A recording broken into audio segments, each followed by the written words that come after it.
Welcome to lecture number 18 of group theory series. आज के lecture में हम देखेंगे कि ग्रुप के एलिमेंट्स की या ग्रुप की जो प्रॉपर्टीज़ हैं उन पे अगर हम आइसोमॉर्फिज्म अप्लाई करें तो क्या इफ़ेक्ट आता है। पहले एक बार हम आइसोमॉर्फिज्म की डेफिनेशन रिकॉल कर रहे हैं जो हमने लास्ट लेक्चर 17 में डिफ़ाइन किया था और उसके इंपॉर्टेंट एग्जाम्पल्स हमने किए थे। आइसोमॉर्फिज्म अगर आपको क्लियर नहीं है तो आई विल सजेस्ट पहले आप लेक्चर नंबर 17 देखें और अच्छे से उसको समझें, तभी आज के लेक्चर को आप डाइजेस्ट कर पाओगे। Definition says that phi is a mapping from a group G to another group G bar is an isomorphism between G and G bar if phi is 1 onto and homomorphism। यानी एक function एक group से दूसरे group तक isomorphism बन जाएगा अगर वो 1 है, ऑन टू है और होमोमॉर्फिज्म है। होमोमॉर्फिज्म अगर दोबारा बताएं phi of A B equal to phi of A into phi of b. यहाँ पे जो ऑपरेशन है एलिमेंट्स के बीच में वो जी का ऑपरेशन है और ये जो ऑपरेशन है this is an operation of G bar. तो ये चीज़ें हमें ध्यान रखनी है। मेन आज के लेक्चर की जो थ्योरम है वो है थ्योरम नंबर 1, जिसमें 10 प्रॉपर्टीज़ हैं हमारे पास और सारी की सारी इंपॉर्टेंट है जो आप प्रॉब्लम सोल्व करने में अप्लाई कर सकते हैं। हाइपोथेसिस हमने मान लिया, let phi be an isomorphism from a group G onto an another group G bar, यानी फाई जी से जी बार तक एक आइसोमॉर्फिज्म है। आइसोमॉर्फिज्म का मतलब 3 कंडीशन आप कभी भी यूज़ कर सकते हो। First one is 1 second is onto and third is homomorphism. First जो पॉइंट है कंक्लूजन का वो कहता है कि phi carries identity element of G to the identity element of G bar. It means e की आइडेंटिटी अगर ई है, ई डैश अगर जी बार की आइडेंटिटी है तो फाई ऑफ ई का आंसर ई बार आएगा हमेशा। सेकेंड प्रॉपर्टी कहती है कि ग्रुप के किसी भी एलिमेंट की पावर n अगर इंटीजर करोगे आप या फिर उसकी इमेज की पावर करोगे n तो दोनों चीज़ें सेम आएंगी, यानी एलिमेंट के पावर की इमेज या फिर एलिमेंट के इमेज की power. You can switch this power here to here.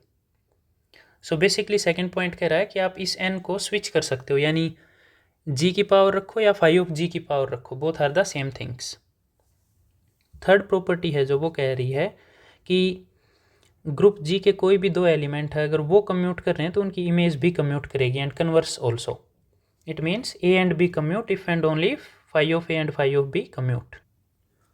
Fourth property कह रही है कि ए अगर जी का जनरेटर है तो फाई ऑफ ए जी बार का जनरेटर हो जाएगा। ओके, और फाई ऑफ ए अगर जी बार का जनरेटर है तो ए जी का जनरेटर हो जाएगा। In other words you can say that G is cyclic if and only if G bar is cyclic. और इसका मतलब हो जाएगा कि ए एंड बी कम्यूट कर रहे हैं जी के अंदर तो उनकी इमेजेस जी बार के अंदर कम्यूट करेंगे एंड कन्वर्स ऑल्सो। तो बेसिकली थर्ड प्रॉपर्टी का मीनिंग क्या है कि group G is abelian if and only if G bar is abelian. तो इसको हमने ग्रुप की प्रॉपर्टीज की सेंस में लिख रखा है। These are properties number 9 and 10। Third property से इंप्लाई हो रही है 9, यानी G is abelian if and only if G bar is abelian. और फोर्थ का वर्ड्स में मीनिंग है कि G is cyclic if and only if G bar is cyclic. ये ध्यान रखना है हमें। पॉइंट नंबर 5 कह रहा है कि किसी पॉइंट का और उसकी इमेज का ऑर्डर हमेशा सेम होगा। It means isomorphism preserve orders of elements, वो चेंज नहीं होगा। सिक्स प्रॉपर्टी है कि के कोई इंटीजर फिक्स है और बी कोई एलिमेंट जी में फिक्स है। तो ये जो इक्वेशन है ए एक्स की power a equal to b, इसके जो नंबर ऑफ सॉल्यूशंस होंगे जी के अंदर वो इस इक्वेशन के सॉल्यूशंस इन जी बार के अंदर सेम होंगे, यानी number of solutions of this equation in G and number of solutions of this equation in G bar are same. Okay, ये ध्यान रखें कि के फिक्स इंटीजर है और बी कोई एलिमेंट फिक्स है, ये भी फिक्स और ये भी फिक्स, बस इसके नंबर ऑफ सॉल्यूशंस और इसके नंबर ऑफ सॉल्यूशन सेम होंगे। अब बी जी का एलिमेंट है तो इसके सॉल्यूशन जी में मिलेंगे और फाई ऑफ बी जी बार का एलिमेंट है तो इसके सॉल्यूशन जी बार में मिलेंगे। सेवंथ प्रॉपर्टी कहती है कि ग्रुप अगर फाइनाइट है, डोमेन ग्रुप यानी जी फाइनाइट है, तो ऑब्वियसली जी बार भी फाइनाइट होगा और दोनों में नंबर ऑफ एलिमेंट सेम होंगे, क्योंकि फाइनाइट सेट के बीच में जब 1 ऑन टू मैपिंग होती है तो they must contain the same number of elements. G अगर फाइनाइट है तो जी एंड जी बार के पास हर ऑर्डर के सेम नंबर ऑफ एलिमेंट्स होंगे, means G and G bar have the same number of elements of every order. Okay, eighth property कह रही है कि फाई अगर आइसोमॉर्फिज्म है जी टू जी बार तो उल्टा जो मैं उसकी इन्वर्स मैपिंग जो आएगी फाई इन्वर्स, वो भी आइसोमॉर्फिज्म फॉर्म करेगी जी बार टू ग्रुप जी। सो ये बेसिकली 10 इंपॉर्टेंट प्रॉपर्टीज़ हैं भाई आइसोमॉर्फिज्म की, जो हमें याद रखनी चाहिए और जिनका हम प्रॉब्लम सोल्व करने में यूज़ भी करेंगे। तो 1 बाय 1 पहले हम इनका प्रूफ करेंगे, उसके बाद 2-3 प्रॉब्लम्स में देखेंगे अप्लाई करके कि कैसे इन प्रॉपर्टीज़ का यूज़ कर सकते हैं हम। ओके, प्रूफ के लिए अगर इन 2 प्रॉपर्टीज़ की बात करें तो इन 2 प्रॉपर्टीज़ का प्रूफ आप सिर्फ होमोमॉर्फिज्म प्रॉपर्टी यूज़ करके कर सकते हो। तो ये ऑलरेडी हम प्रूव कर चुके हैं भाई होमोमॉर्फिज्म के लिए, होमोमॉर्फिज्म वाले लेक्चर में। So for the proof of 1 and part 2 see lecture 16, जिसमें हमने डेफिनेशन ऑफ होमोमॉर्फिज्म डिस्कस किया था और प्रॉपर्टीज़ की थी होमोमॉर्फिज्म की। सो एक बार मैं रिकॉल कर देता हूँ भाई। फर्स्ट का मतलब है फाई आइडेंटिटी को आइडेंटिटी पे मैप करती है, ये जी की आइडेंटिटी है, ये जी बार की आइडेंटिटी है। सेकंड का मतलब है कि ग्रुप जी के हर एलिमेंट की पावर के लिए आप उसकी इमेज की पावर करो या एलिमेंट की पावर करके फाई अप्लाई करो, दोनों सेम आएंगे for all n belongs to Z. ये 2 इंपॉर्टेंट प्रॉपर्टीज़ है जो रेस्ट ऑफ द पार्ट्स के प्रूफ में हम यूज़ करेंगे। सो थर्ड जो प्रॉपर्टी थी वो है कि जी के 2 एलिमेंट कम्यूट करेंगे इफ़ एंड ओनली इफ़ उनकी इमेजेस कम्यूट करें। तो पहले एक बार हम ए और बी को कम्यूट करते हुए मान लेंगे, phi a and phi b को कम्यूट दिखा देंगे हम, यानी उनकी मल्टीप्लिकेशन स्विच करने के बाद सेम आएगी। और उसके बाद हम कन्वर्स में फाई ऑफ फाई बी को कम्यूट मान लेंगे और ए एंड बी को कम्यूट प्रूव कर देंगे।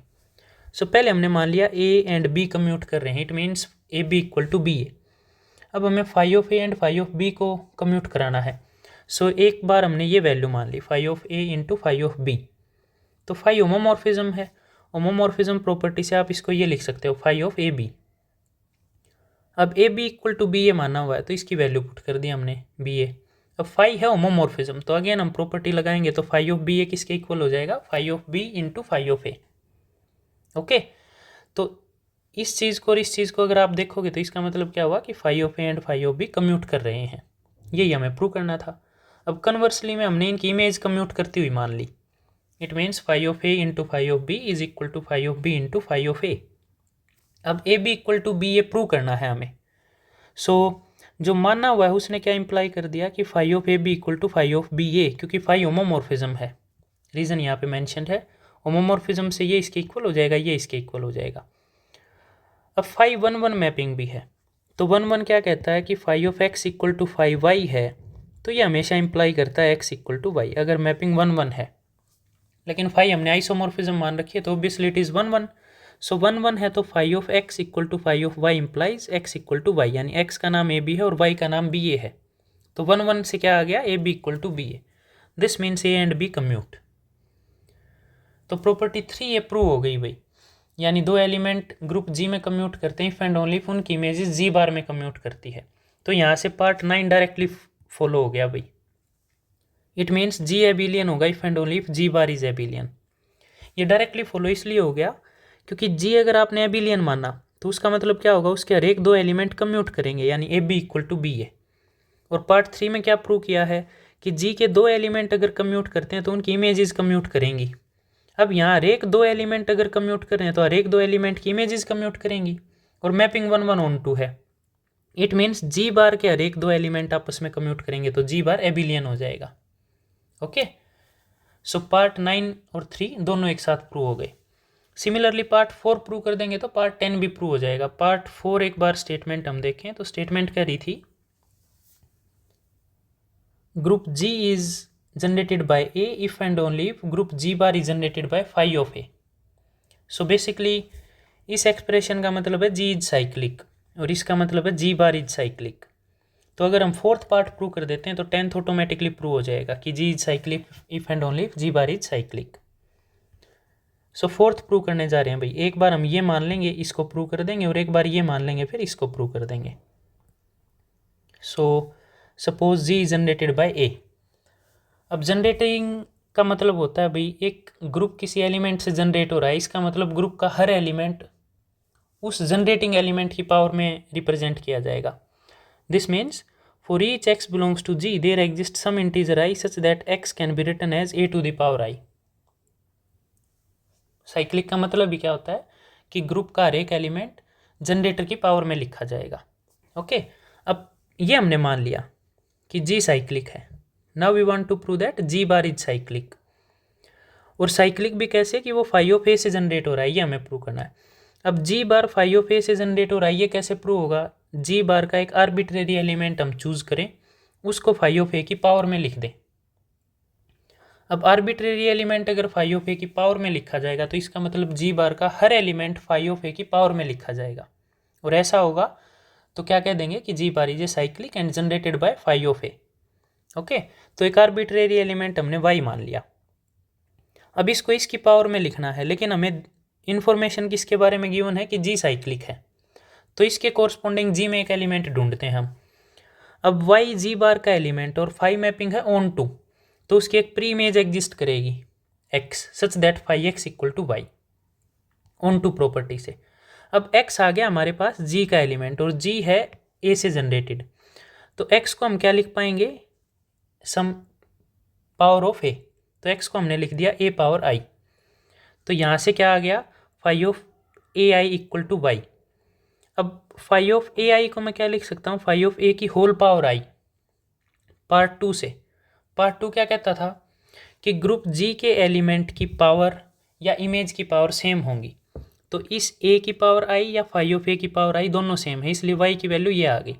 अब यही हमारा टारगेट था कि वाई एक आर्बिट्रेरी एलिमेंट लें जी बार का और उसको फाइव ऑफ ए की पावर में हम लिखते हैं, तो इसका मतलब फाइव ऑफ ए जी बार का जनरेटर हो जाएगा। Therefore G bar is generated by phi of A.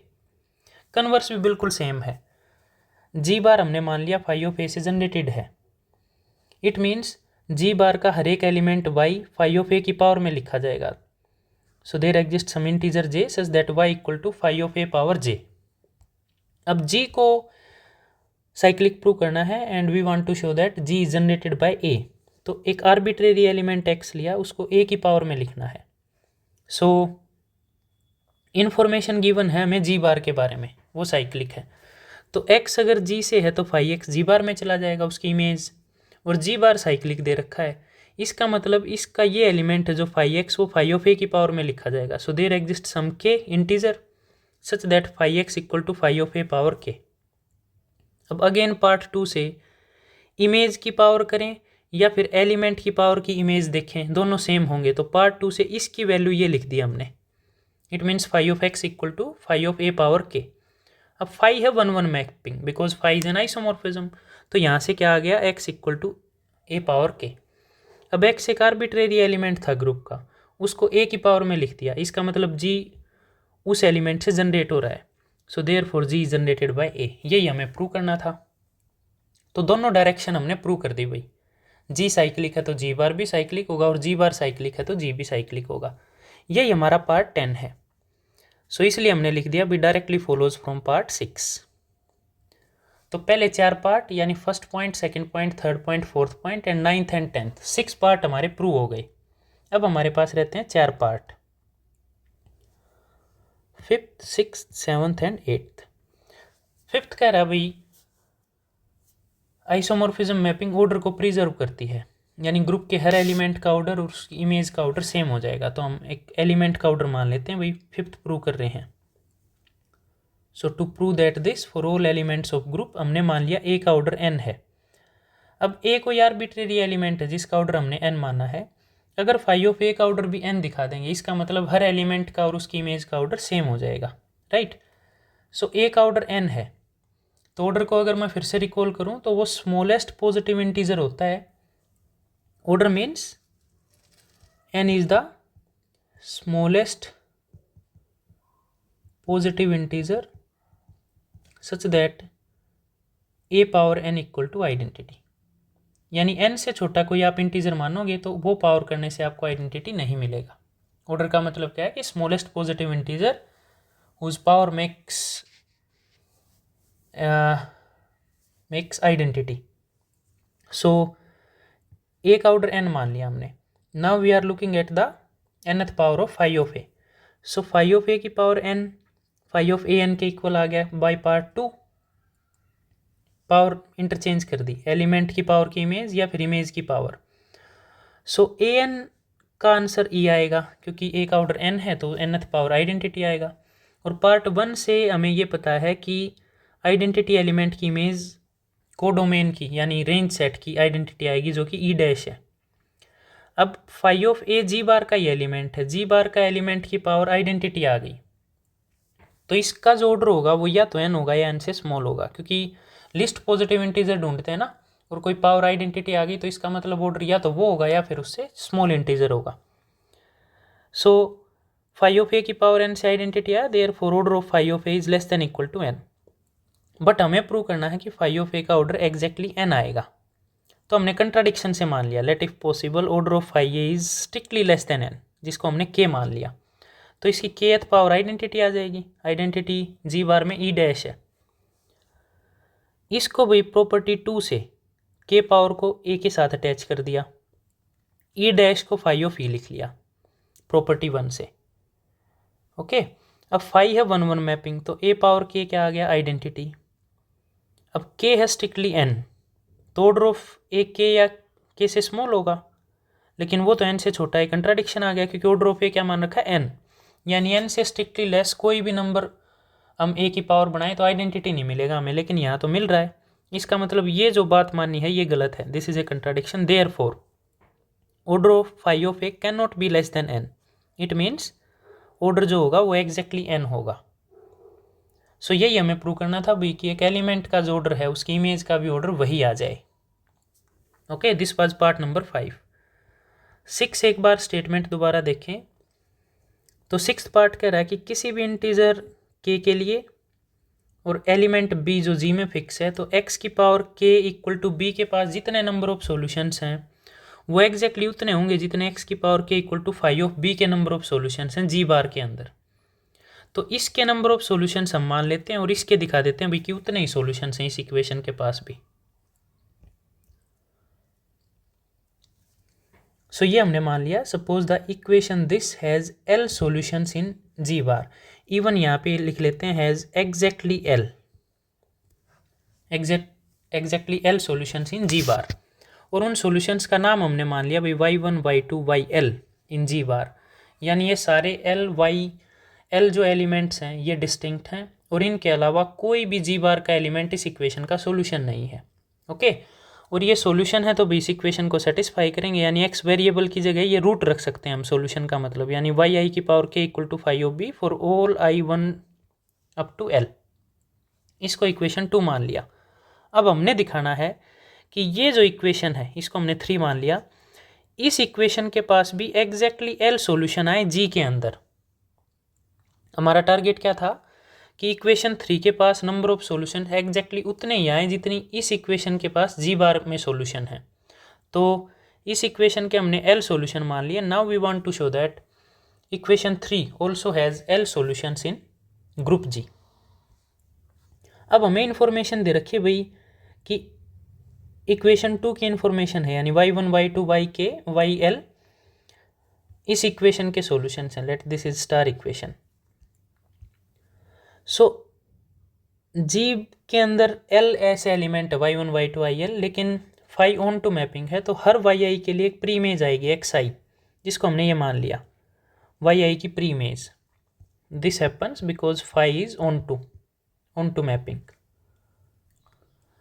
अब फर्स्ट हमारा जो क्लेम है वो ये है कि ये अरेक xi जो आया है ना इक्वेशन 4 को सेटिस्फाई करता हुआ, ये इक्वेशन 3 को सेटिस्फाई करता है। This means each xi is a solution of equation 3 in G. अब उसको सेटिस्फाई कैसे करेगा कि यहाँ पे xi पुट करें तो इक्वल टू b मिले हमें। तो चलिए इसका प्रूफ बड़ा सिंपल सा है। 4 से हमें पता है कि phi of xi equal to yi for each i। हमने दोनों साइड के पावर रेज कर दी भाई, phi of xi power k equal to yi के। अब ये प्रॉपर्टी 2 से हम लिख सकते हैं पावर k को xi की पावर बना सकते हैं, राइट साइड में yi की पावर k। लेकिन इक्वेशन 2 में ये कह रखा है कि yi k is equal to phi of b, तो यहाँ से आ गया फाई ऑफ b। तो phi of xi power k equal to phi of b, but phi is a 1 1 mapping, then xi power k must be equal to b। तो यही हमें prove करना था भाई कि xi जो है वो इक्वेशन 3 को सेटिस्फाई करता है, यानी xi की पावर k करें तो b मिल जाए हमें। इट मीन्स ये जो x1 x2 xl हैं जो yi के कॉरस्पॉन्डिंग प्री इमेजेस थी, ये इक्वेशन 3 के सॉल्यूशंस हैं। तो इस क्लेम से हम क्या कह सकते हैं, equation 3 has at least l solutions in g। At least L इसलिए बोला है कि ये एल तो रूट्स मिल गए हमें, इसके बाहर भी हो क्या पता, बट एक्चुअली हम क्या प्रूव करना चाहते हैं कि एग्जैक्ट यही है। तो अभी प्रूफ कंप्लीट नहीं हुआ है, यहाँ से ये आ गया कि equation 3 has at least L solutions in G. अब हम ये दिखा देंगे कि इन एल के अलावा कोई भी जी का एलिमेंट इक्वेशन 3 का सॉल्यूशन नहीं होगा। So next, on contrary, let if possible a belongs to G is also a solution of 3 and a is not equal to xi, कि वो किसी भी xi के इक्वल नहीं है। अब वो 3 का सॉल्यूशन है तो 3 को सेटिस्फाई करेगा, यानी a power k equal to b। दोनों साइड फाई अप्लाई कर दिया हमने,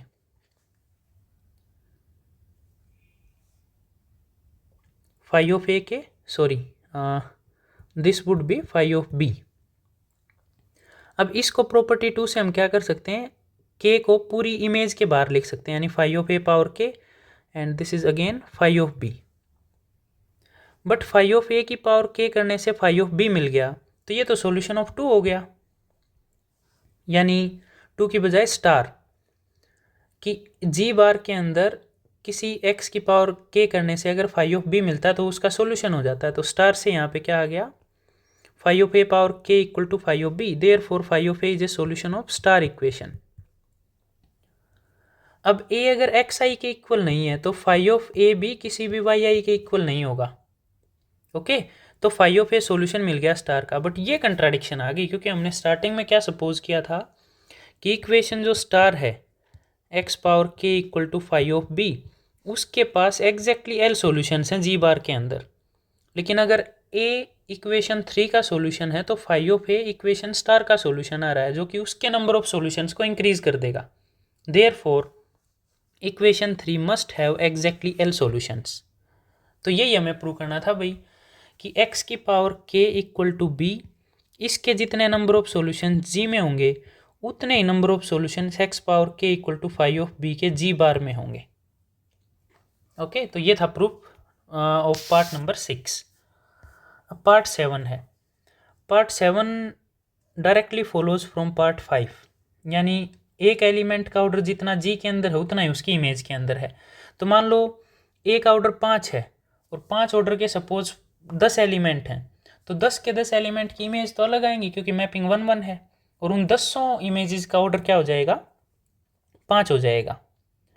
तो ये भाई सिंपली पार्ट 5 से फॉलो कर रहा है, क्योंकि पार्ट 5 में हमने ये प्रूव कर रखा है कि ग्रुप के किसी भी एलिमेंट का ऑर्डर और उसकी इमेज का ऑर्डर हमेशा सेम होगा। ओके, तो जितने नंबर ऑफ एलिमेंट्स एक पर्टिकुलर ऑर्डर के होंगे उतनी इमेजेस आ जाएंगे, और वो भी सेम पर्टिकुलर ऑर्डर के एलिमेंट्स होंगे, तो नंबर ऑफ एलिमेंट्स हमेशा मैच करेंगे। तो 7th यही था भाई पार्ट, कि if group G is finite then G and G bar have the same number of elements of every order। तो ये डायरेक्टली पार्ट 5 से प्रूव हो गया। Now it remains to show that phi inverse is an isomorphism from G bar to G। अब phi inverse को अगर isomorphism prove करना है तो भी बेसिकली हमें 3 प्रॉपर्टीज़ प्रूव करनी है। First property is 1 1, second is onto, and third is homomorphism. अब फाई अगर 1 1 ऑन टू है तो उसका जो इनवर्स फंक्शन आएगा कंपोजिशन मैपिंग कंपोजिशन ऑपरेशन के अंडर, फंक्शन कंपोजिशन के अंडर, एक फंक्शन का इनवर्स भी 1 1 ऑन टू होता है, ये हम 11th-12th क्लास से जानते हैं। तो फाई इनवर्स को आइसोमॉर्फिज्म प्रूव करने के लिए 1 1 ऑन टू ज़रूरी नहीं है। ओके, सिर्फ क्या ज़रूरी है, होमोमॉर्फिज्म, क्योंकि हमें ये पता है कि एक फंक्शन बाइजेक्टिव है तो उसका इनवर्स एग्जिस्ट करता है और इनवर्स भी बाइजेक्टिव होता है। ओके, सो 8th पार्ट में हम बेसिकली होमोमॉर्फिज्म पार्ट प्रूव करेंगे बस। So to prove this phi inverse is an isomorphism, we know that phi is a bijection, so phi inverse is also a bijection। तो हम सिर्फ homomorphism property prove करेंगे। अब phi inverse की domain ये है भाई G बार, तो इसके दो एलिमेंट y1 y2 के लिए हम ये दिखा देंगे कि phi inverse y1 y2 equal to phi inverse y1 into phi inverse y2। Okay, so इसके दो एलिमेंट हमने मान लिए भाई y1 y2, लेकिन फाई हमें क्या दे रखी है, जी से जी बार आइसोमॉर्फिज्म है, फाई इज एन आइसोमॉर्फिज्म। तो यहाँ के दो में एलिमेंट मानने हैं अब y1 y2, तो ऑन टू प्रॉपर्टी से क्या होगा, उनकी प्री इमेजेस आएंगे x1 and x2 such that phi of x1 equal to y1 and phi of x2 equal to y2। But this is if and only if, कि phi of x1 अगर y1 है तो x1 का नाम phi inverse y1 होगा, और phi of x2 equal to y2 है, this holds if and only if x2 equal to phi inverse y2। Okay, ये ऑन टू और इन्वर्टिबल कंडीशन से आ गया हमारे पास। Now phi inverse y1 y2। अब y1 का मतलब है फाई ऑफ x1 और y2 का मतलब है फाई ऑफ x2, उनकी वैल्यू हमने पुट कर दी। फाई है होमोमॉर्फिज्म, फाई इनवर्स का तो प्रूव करना है हमें, लेकिन फाई दे रखी है, आइसोमॉर्फिज्म मीन्स होमोमॉर्फिज्म भी है वो। सो होमोमॉर्फिज्म प्रॉपर्टी से इसको हम क्या लिख सकते हैं, phi of x1 into x2। अब ये दोनों एक दूसरे के इन्वर्स फंक्शन है, तो इनका कंपोजिशन क्या आएगा, आइडेंटिटी, यानी हमारे पास सिर्फ एलिमेंट बचेगा x1 x2। अब x1 का नाम क्या है, फाई इनवर्स y1, वो लिख दिया हमने, और x2 का नाम क्या है, फाई इनवर्स y2। बट यही तो डेफिनेशन है ऑन टू की, phi inverse y1 into y2 is equal to phi inverse y1 into phi inverse y2। So therefore phi inverse is a homomorphism. Bijection already हम दिखा चुके हैं या जानते हैं, therefore phi inverse is an isomorphism from G bar onto G. इस property का main फंडा ये है भाई, यूज क्या है मैं बता देता हूँ। जैसे दो ग्रुप हैं जी और जी बार, उसको आप आइसोमॉर्फिक प्रूव करना चाहते हो, we want to show that two groups G and G bar are isomorphic. तो ये इनवर्स अगर आइसोमॉर्फिज्म आ गया ना, तो इसका मतलब कोई बच्चा अगर ये दिखा देता है कि एक मैपिंग है जी टू जी बार और ये आइसोमॉर्फिज्म है, तो भी हमारा काम हो गया। दूसरा बच्चा कहता है नहीं जी, मैंने तो जी बार से जी तक एक आइसोमॉर्फिज्म डिफाइन कर दी, तो भी हमारा काम हो गया। ओके, तो दो ग्रुप को आइसोमॉर्फिक प्रूव करने के लिए आप ये दिखा सकते हो कि एक साइड से दूसरी साइड तक आपको आइसोमॉर्फिज्म फंक्शन मिल रहा है, या आप ये प्रूव कर दो कि एक साइड से दूसरी साइड तक कोई भी आइसोमॉर्फिज्म एग्जिस्ट ही नहीं कर रही। उस केस में क्या हो जाएगा, two given groups are not isomorphic. Okay, so ये टोटल 10 प्रॉपर्टीज़ हैं भाई जो कि इंपॉर्टेंट है। आपको ये स्टेटमेंट भी और इनका मीनिंग भी आपको क्लियर होना चाहिए। अब इनका यूज़ कैसे करना है एग्जाम्पल में, उसके लिए हम एक दो एग्जाम्पल कर लेते हैं ताकि आपको ये आइडिया हो जाए कि इन प्रॉपर्टीज़ का आइसोमॉर्फिज्म के कंसेप्ट में या प्रॉब्लम्स में कैसे यूज़ करना है। फर्स्ट एग्जाम्पल है, show that group Z set of integers under addition is not isomorphic to the group of rational numbers under addition. हमें ये प्रूव करना है कि z plus is not isomorphic to q plus. अब not isomorphic prove करना है तो या तो ये तरीका हो कि हम ये दिखा दें कोई भी आइसोमॉर्फिज्म एग्जिस्ट ना करे, या हम प्रॉपर्टीज़ का यूज़ कर लें। तो प्रॉपर्टी का यूज़ हम कैसे कर सकते हैं, हमें ये पता है कि दो ग्रुप अगर आइसोमॉर्फिक हैं तो एक एबिलियन है तो दूसरा भी एबिलियन होगा, एक अगर साइक्लिक है तो दूसरा भी साइक्लिक होगा। तो नॉट आइसोमॉर्फिक के लिए अगर मैं ये दिखा दूँ एक साइक्लिक है दूसरा साइक्लिक नहीं है, तो कभी भी वो आइसोमॉर्फिक हो ही नहीं सकते, क्योंकि अगर आइसोमॉर्फिक होते तो एक की साइक्लिक कंडीशन दूसरे की साइक्लिक कंडीशन पे प्रिजर्व होती। तो प्रॉपर्टी 10 जो है उसका हम यूज़ करेंगे भाई ये क्वेश्चन, ये प्रॉब्लम सोल्व करने में। So first we note that Z is a cyclic group and 1 and -1 are its generator. जो हमारा साइक्लिक ग्रुप का लेक्चर है उसमें हमने प्रूव कर रखा है भाई जेड एक साइक्लिक ग्रुप होता है, 1 and -1 उसके जनरेटर्स होंगे, जनरेटर्स। ओके, अब अगर हम ये दिखाना चाहते हैं कि जेड और क्यू आइसोमॉर्फिक नहीं है, तो प्रॉपर्टी 10 के यूज से हम क्या दिखा दें कि क्यू साइक्लिक नहीं है, जेड साइक्लिक हो गया और क्यू नॉट साइक्लिक हो जाए तो हमारा काम हो गया, they can not be isomorphic, जो हमें प्रूव करना है। सो ये हमारा क्लेम है कि क्यू साइक्लिक नहीं होगा। ये बहुत ही इंपॉर्टेंट है भाई, काफ़ी बार इसका प्रूफ भी पूछ लिया जाता है कि prove that Q under addition is not cyclic. बिल्कुल सिंपल एक ग्रुप थ्योरी का क्वेश्चन। ये तो चलिए आइसोमॉर्फिज्म हम थोड़ा सा आगे बढ़ चुके हैं ग्रुप थ्योरी में, ये बिल्कुल बेसिक क्वेश्चन भी बनता है कई बुक्स में या कई एग्जाम्स में। Examiner simply ask that prove that the set of rational under addition is not a cyclic group, तो उसमें आपको ये प्रूफ लिखना है फिर। ओके, सो कंट्राडिक्शन से हमने मान लिया कि क्यू साइक्लिक है। साइक्लिक है तो किसी रैशनल नंबर से जनरेट होगा अपने ही एलिमेंट से, तो उसका जनरेटर हमने मान लिया a by b, where b is not equal to 0 and GCD of a, b is 1। ये हम ऑलवेज मान सकते हैं भाई कि ये दोनों नंबर को प्राइम फॉर्म में हो, यानी को प्राइम हो आपस में। ओके, अब अंडर एडिशन हमें ये पता है कि कोई ग्रुप अगर g एलिमेंट से जनरेट होता है तो उसमें उसके सारे इंटीजर मल्टीपल आते हैं, और मल्टीप्लिकेशन ऑपरेशन हो तो किसी एलिमेंट से जनरेट का मतलब हो उसकी सारी पावर्स आती हैं उसके अंदर, इंटीजर पावर्स। ओके, अब इससे जनरेटेड है तो इसके इंटीजर मल्टीपल्स आ गए, n time a of b where n is integers, यानी क्यू ये सेट आ गया। अब a बाई बी अगर रैशनल नंबर है तो a बाई टू भी रैशनल नंबर आएगा, क्योंकि हमें ये पता है भाई product of two rational number is again rational number. So a/2 भी एक रैशनल नंबर आ गया। लेकिन ये नोट कर सकते हो आप, but there is no integer k such that a/2 भी equal to k time a/b, क्योंकि a/b को आप किसी भी इंटीजर से मल्टीप्लाई करोगे तो आपको a/2 भी नहीं मिलेगा। ओके, जैसे a/b का हाफ है ये, और यहाँ a/b को k से मल्टीप्लाई कर रहे, ये इसको जीरो तो बना सकता है या -1 से या 1 से, अदरवाइज ये इसकी क्वांटिटी को या तो a/2 से बिगर बनाएगा या माइनस में स्मॉलर बनाएगा। ओके, तो a/b के किसी भी इंटीजर मल्टीपल से हमें ये नहीं मिल सकता a/2 भी। अब नहीं मिलेगा तो इसका मतलब ये एक रैशनल नंबर आ गया जो इसकी मल्टीप्लिकेशन या इसकी फॉर्म में नहीं लिखा जा रहा, तो गलत बात होगी, क्योंकि हमने ये कहा कि a/b इसका जनरेटर है तो उसका हर एक एलिमेंट उसके मल्टीपल में लिखा जाना चाहिए, लेकिन एक एलिमेंट मिल गया जो उसके मल्टीपल में नहीं लिखा जा रहा। Therefore a/2b does not belongs to a/b, belongs to the set generated by a/b, जो हमने q मान रखा है। लेकिन ये कंट्राडिक्शन है, क्योंकि ये तो rational number, it has to belong to set of rational number q, तो जो जनरेटर मानना था वो पॉसिबल नहीं है, hence q under addition is not cyclic. तो हमारे पास दो ग्रुप हैं भाई, z under addition and q under addition, एक साइक्लिक है एक नॉन साइक्लिक है। तो प्रॉपर्टी 10 की सेंस में क्या आ गया, z can not be isomorphic to q।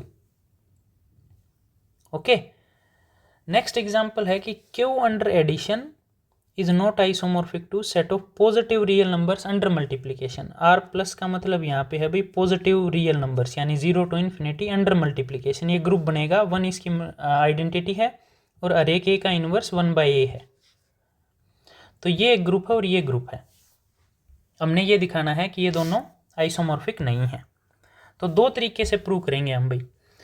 First way में एक प्रॉपर्टी नंबर 6 यूज करेंगे हम, जो नंबर ऑफ सॉल्यूशंस थे। तो यहाँ पे G ग्रुप है Q और G बार ग्रुप है पॉजिटिव रियल नंबर्स। ओके, यहाँ ऑपरेशन अंडर एडिशन, यहाँ ऑपरेशन है मल्टीप्लिकेशन, बस ये ध्यान रखना है थोड़ा सा। सो प्रॉपर्टी 6 को आप बैक जाके देखोगे तो उसमें लिखा हुआ था x power k equal to b. k तो इंटीजर फिक्स था और b g का एलिमेंट था। तो इस इक्वेशन के पास जो नंबर ऑफ सॉल्यूशंस हैं और x k equal to 5b के पास जो नंबर ऑफ सॉल्यूशंस हैं g बार में, वो सेम होंगे। तो हमने इंटीजर तो 2 फिक्स कर लिया भाई, और ग्रुप का एलिमेंट 3 फिक्स कर लिया, यानी b की वैल्यू 3 मान ली और k की वैल्यू 2 मान ली। तो x स्क्वायर इक्वल टू 3, ये इक्वेशन है। ओके, अब इसकी कोरस्पॉन्डिंग इक्वेशन आएगी x स्क्वायर 5/3। अब इसके नंबर ऑफ सॉल्यूशंस g में यानी q में, और इसके number of solutions r plus में under multiplication under addition, number of solution same होने चाहिए हमारे पास। अब अगर कोई आइसोमॉर्फिज्म है phi, तो number of solutions of this in q are same as the number of solutions of this in r plus. लेकिन ये नोट करना भाई, इस इक्वेशन का एक भी सॉल्यूशन q में नहीं होता, क्योंकि इसके रूट क्या आएंगे, +√3 एंड -√3, जो रैशनल में है ही नहीं, because both of these numbers are irrational numbers. But इस इक्वेशन के पास एक सॉल्यूशन तो r प्लस में है। क्यों? क्योंकि phi 3 रैशनल नंबर था, phi 3 कहाँ जाएगा, r प्लस के अंदर, यानी एक वो रियल नंबर आएगा, और रियल नंबर का पॉजिटिव स्क्वायर रूट भी क्या होता है, रियल नंबर, और पॉजिटिव ही आएगा। तो इसका एक रूट r प्लस के अंदर है phi 3 का रूट। तो इस इक्वेशन के पास एक रूट है लेकिन इसके पास रूट नहीं है q के अंदर, तो ये तो कंट्राडिक्शन आ गई। Okay, so there is no isomorphism between these and these. Second तरीका जो है, this is also general and important, मैं यही सजेस्ट करूंगा कि आप इससे जाए, जो ग्रुप थ्योरेटिक प्रूफ है। phi हमने एक आइसोमॉर्फिज्म मान ली कंट्राडिक्शन के लिए, phi से r प्लस तक पॉजिटिव रियल नंबर्स तक। तो इसकी वन एलिमेंट को ये कहीं a पे भेजेगा, where a is some positive real numbers. यहाँ पे आइडेंटिटी नहीं है भाई, ये ध्यान रखना, q की आइडेंटिटी अंडर एडिशन आएगी 0, यहाँ 1 आएगी। So we are not talking about identity elements, हमने बस ये माना कि 1 को वो कहीं भेजेगा a पे। अब r कोई भी इंटीजर है, वो r इंटीजर है तो q का भी एलिमेंट है, तो phi ऑफ r कहाँ जाएगा, 1 + 1 प्लस, आप इसको r टाइम लिख सकते हो। अब phi आपने आइसोमॉर्फिज्म मान रखे, आइसोमॉर्फिज्म क्या होता है, ऑपरेशन प्रिजर्विंग, यानी होमोमॉर्फिज्म भी होता है। तो phi 1 + 1 + 1 को आप क्या लिख सकते हो, phi 1 × phi 1 × phi 1, क्योंकि r प्लस का ऑपरेशन क्या है, मल्टीप्लिकेशन। सो ये r टाइम है, और phi ऑफ a का नाम क्या है, a, phi ऑफ 1 का नाम a, तो ए आर टाइम मल्टीप्लाई हो रखे हैं, तो we get a power r. Similarly किसी भी रैशनल के लिए आप ये दिखा सकते हो phi of r by s किसके इक्वल होगा, a power r by s. अब इसका एक एलिमेंट मान लिया हमने ए की पावर पाई। ए अगर पॉजिटिव रियल नंबर है तो a to the power pi भी रियल नंबर आएगा, ओके। बट कोई पी बाई क्यू रैशनल ऐसा नहीं आएगा कि five of P by Q a pi के इक्वल हो जाए। क्यों? क्योंकि फाइव ऑफ रैशनल किसके इक्वल आता है, ए की पावर रैशनल, और ए की पावर रैशनल कभी भी ए की पावर पाई के इक्वल नहीं हो सकता। सो इस डिस्कशन में हमने क्या दिखा दिया कि इस सेट का एक एलिमेंट है ए टू द पावर फाइव, जिसके लिए कोई भी प्री इमेज नहीं यानी पी बाई क्यू नहीं है, such that five of P by Q equal to a pi, यानी a to the power P by Q is not equal to a pi. अब को डोमेन के एक एलिमेंट के लिए अगर कोई प्री इमेज नहीं है तो इसका मतलब mapping is not onto, लेकिन ये तो कंट्राडिक्शन है क्योंकि फाई हमने आइसोमॉर्फिज्म मानी थी। इसका मतलब जो आइसोमॉर्फिज्म माननी थी ऐसा पॉसिबल है ही नहीं, therefore no such isomorphism exist, hence these two groups are not isomorphic, okay.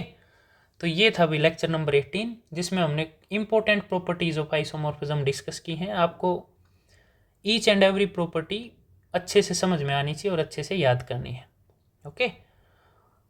और अगर कोई डाउट है तो आप कमेंट में पूछ सकते हैं, और वीडियो अच्छी लगे तो आप वीडियो को लाइक करें, चैनल को अपने दोस्तों के साथ शेयर करें जो मैथमेटिक्स पढ़ने में इंटरेस्टेड हैं, और उनको सब्सक्राइब करने के लिए बोलें। Thank you.